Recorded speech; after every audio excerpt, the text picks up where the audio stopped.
নীলা, দাঁড়াও। তুমি এখানে?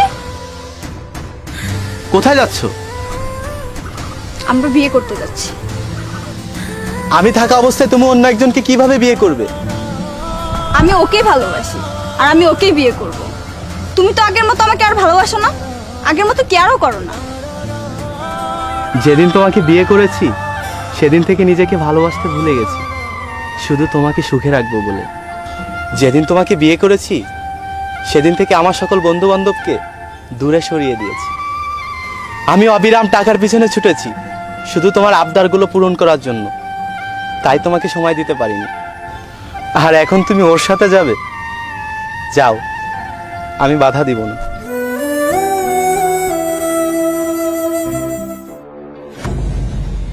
ভাই দাঁড়ান।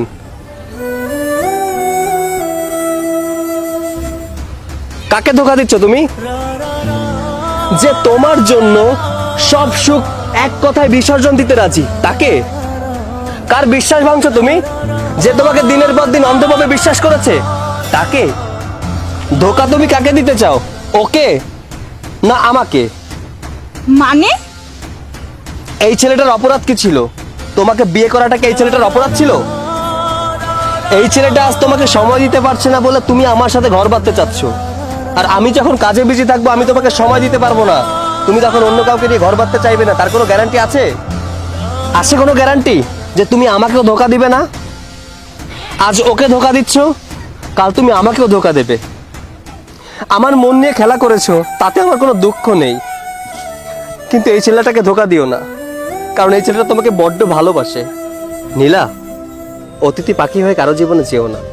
হয়তো তুমি তাকে কিছুদিন হাসাবে, কিন্তু তুমি যখন চলে যাবে আপন ঠিকানায়, সে সারা জীবন কাঁদবে শুধু তোমার বেদনায়।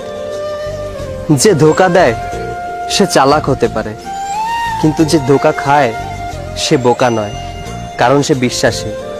সে তোমায় বিশ্বাস করেছিল।